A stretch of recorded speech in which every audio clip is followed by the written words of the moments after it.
Hello students, welcome to in my channel crazy education.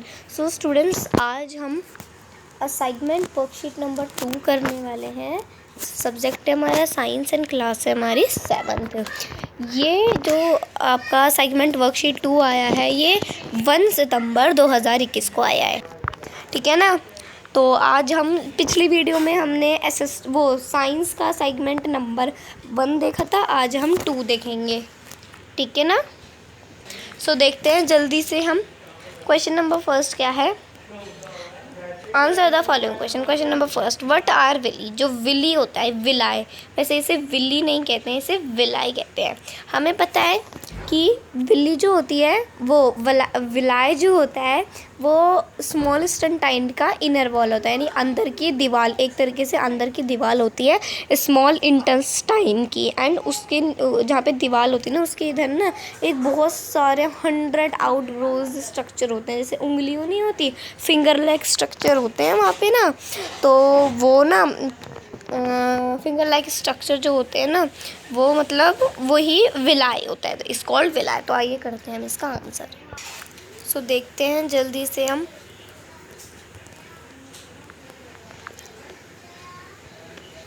तो देखते हैं स्टूडेंट्स, हम जल्दी से, ही गलत हो गया था ये, इसको मैं दोबारा आपको लिखवा दूँगी, सारा गलत था, ठीक है ना। तो देखिए, व्हाट आर विलाय? विलाय क्या होता है? Villi are small, very small finger like outgrows the inner wall of the inner wall of small intestine is called villi, ठीक है ना। हमें पता चल गया विलाय ये होता है। अब हम नेक्स्ट क्वेश्चन करते हैं। क्वेश्चन नंबर बी देखते हैं। Complete the flow chart. हमें इस चार्ट को कंप्लीट करना है। तो हमें पता है पहले हमारे तीत होते हैं, उसके बाद हमारे दूध के दांत जिसे कहते हैं ना, यानी मिल्क टीथ। क्या कहते हैं? Milk teeth. एक सेकंड मैं आपको करवा देती हूँ। सो देखिए, ये है हमारा चार्ट, ठीक है ना। ये चार्ट को पूरा मैंने लिख दिया है। पहले आते हैं हमारे मिल्क टीथ, पहले आते हैं टीथ, ठीक है ना। फिर उसके बाद आते हैं मिल्क टीथ, फिर आते हैं परमानेंट टीथ। जैसे टीथ है, टीथ दो टाइप के होते हैं, एक मिल्क टीथ और एक परमानेंट टीथ। अभी आप 7th में है ना, तो अभी आपके परमानेंट हो गए होंगे। मिल्क वो होते हैं जिसे दूध के दांत बोलते हैं, जो टूटते हैं। फिर अब हमारे ना जो दांत होते हैं, परमानेंट टीथ जो होते हैं ना, वो भी 4 टाइप के होते हैं। तो वो क्या क्या होते हैं देखिए, incisor, canine, premolar and molar, ठीक है ना। तो ये सारे हो गए हमारे, ये तो टाइप्स हो गए, एंड टाइप्स में क्या क्या होते हैं वो हो गए। तो अब हम नेक्स्ट क्वेश्चन करते हैं, क्वेश्चन नंबर 3। देखिए क्वेश्चन नंबर 3 क्या है? What is diarrhoea, how it caused? ये कैसे होता है एंड क्या है ये? व्हाट इज़ डायरिया, डायरिया क्या है और ये कैसे होता है? तो आइए करते हैं हम इसका आंसर। सो देखिए क्या है हमारा answer. When a person expel stool repeatedly is called diarrhoea. Is this infection occurs due to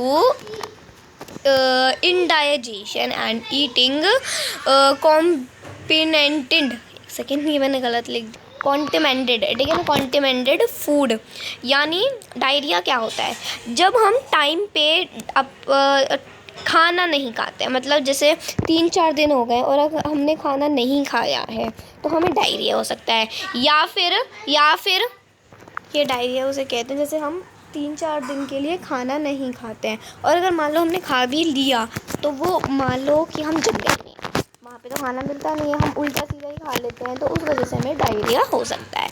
next question यहीं पे देख लेते हैं। देखिए यहाँ पे नेक्स्ट क्वेश्चन देखिए, नेक्स्ट क्वेश्चन क्या है? Define dehydration. हमें डिफाइन लिखनी है डिहाइड्रेशन की। The loss of water in the body due to diarrhoea and vomiting is called dehydration.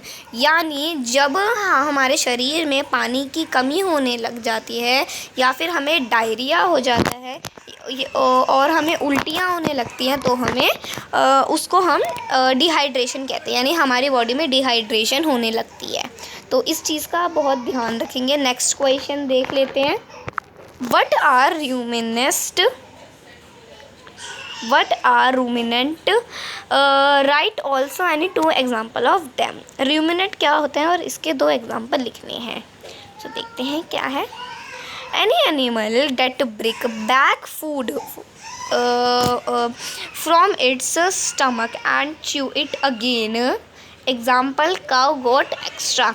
यानी जो भी एनिमल, जैसे उन्होंने वो घास ही तो खाते हैं ना, जैसे काव है, जैसे आप काव है, ठीक है ना, जो वो काव होती है, अब वो तो मतलब जैसे ग्रास खाती है ना. अब आप सबको पता है कि जो ग्रास होती है वो मीट से काफ़ी, मतलब वो हमारे जो ग्रास होती है ना, वो हमारे डाइजेस्टिव सिस्टम में रह नहीं पाती है. मतलब वो डाइजेस्टिव ना उसके लिए बहुत ही वो कॉम्प्लेक्स सब्सटेंस हो गया. उसे हम सिंपल सब्सटेंस में ना थोड़ा बहुत ही कर पाते हैं. तो उसके लिए देखिए ये जो एनिमल्स होते हैं, एंड गोट और काऊ क्या करते हैं, पहले तो वो अपने पेट में ले जाते हैं, ठीक है ना. मान लो जैसे हमने कुछ तो चबा लिया और कुछ जो नहीं चबाता ना, वो अपने पेट से दोबारा से अपने माउथ में लाते हैं, एंड फिर उसको च्यू यानी चबाते हैं. It again, chew it again, फिर वो चबाते रहते हैं, फिर वो स्टमक में दोबारा कर देते हैं. अब भाई अब देखो सारा सिंपल सब्सटेंस में हो गया ना कॉम्प्लेक्स का, तो कॉम्प्लेक्स सब्सटेंस सिंपल सब्सटेंस में हो चुका है. सो एग्जांपल के लिए हमने काउ और गॉट लिख दिया यहाँ पे. नेक्स्ट क्वेश्चन देख लेते हैं. What is function of liver? Liver का क्या फंक्शन है? सो देखते हैं. ओह माय गॉड, क्या है इसका function? Liver is the largest gland in the our body. Liver एक लार्जेस्ट ग्लैंड है हमारी सबकी बॉडी में. It secrete bile juices. It helps to digestion. इसका मतलब है कि जो लीवर है वो सिक्रीट करता है बाइल जूसेस को, और वो ये हेल्प करता है डाइजेशन के लिए. देखिए लास्ट क्वेश्चन क्या है, इसके बाद हमारा एक और क्वेश्चन है,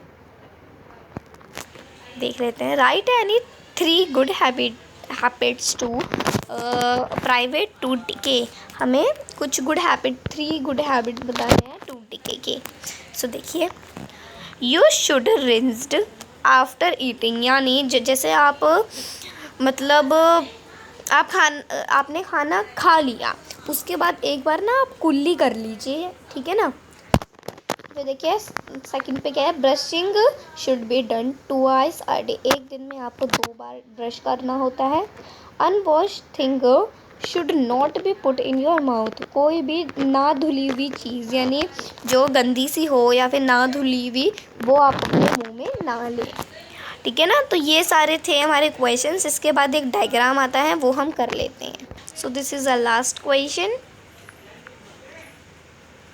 A diagram of part human digestive system is given below and label it. यहाँ पे हमें ह्यूमन डाइजेस्टिव सिस्टम दिख रहा है, हमें बस इसके नेम जो है वो लेबल करने हैं. फिर देखिए also right the part of which involve in. यहाँ पे पार्ट भी इसमें इन्वॉल्व करने हैं कुछ. फिर देखिए किलिंग ऑफ बैक्टीरिया.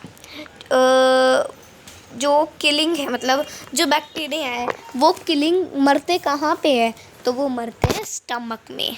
सो देखते हैं हम इसका answer. Killing of bacteria is stomach and complete digestion of food. जो कंप्लीट डाइजेशन फूड का कहाँ होता है, स्मॉल इंटेस्टाइन में, ठीक है ना. अब ये तो हो गया. अब इस डायग्राम को हम जल्दी से लेबल कर लेते हैं. सो देखिए स्टूडेंट्स, यहाँ पे हमने लेबल कर दिया है. इस वाली लाइन को हम कहते हैं ईसोफेगस या फिर फूड पाइप. इस चीज़ को हम कहते हैं स्टमक. फिर पूरी इस बाउंड्री को कहते हैं हम लीवर. इसके अंदर जो है आप ये तो छोटा सा जो ये देख रहे हैं, इसको कहते हैं हम गॉल ब्लैडर. ये पूरा एक ही है, ठीक है ना, गॉल ब्लैडर. और फिर जो ये पत्ती टाइप आप देख रहे हैं ना, इसे कहते हैं हम पैनक्रियाज. ये जो आप ऐसे देख रहे हैं ना, इसे हम कहते हैं, देखिए फिर देखिए इस चीज़ को जो ये आप बार देख रहे हैं ना, इस चीज़ को हम कहते हैं लार्ज इंस्टेंटाइन. फिर जो ये इस लार्ज इंस्टेंटाइन के जो बीच में आप इतने सारे ये चीज़ें देख रहे हैं, इसको हम कहते हैं स्मॉल इंटेस्टाइन, ठीक है ना. और जो ये आप देख रहे हैं इसे हम कहते हैं एनस. सो कंप्लीट आज की पूरी वर्कशीट हमारी कंप्लीट होती है। वर्कशीट कंप्लीट करके अपनी वर्कशीट नहीं, सॉरी, असेसमेंट है ये आपका पेपर, असेसमेंट कंप्लीट करके अपनी टीचर से चेक करा। और प्लीज़ मेरे चैनल को लाइक कीजिए, सब्सक्राइब कीजिए एंड शेयर कीजिए। देखिए स्टूडेंट्स, हमारे जो सब्सक्राइबर्स होते हैं वो 74 तो हो चुके हैं। प्लीज़ भाई 100 तो करवा ही दो, है ना, 100 सब्सक्राइबर्स करवा दें। एंड मैं तो कहूँ कि प्लीज़ आप मेरे कम से कम 1 मिलियन नहीं, ओनली इतना, बस 1 मिलियन मैंने हटा दिया। चलो 1 मिलियन मत करना आप सब, क्योंकि मुझे भी पता है कि ये बहुत मुश्किल है। बस 100K करवा दीजिए students, please, I request you all of you, thank you.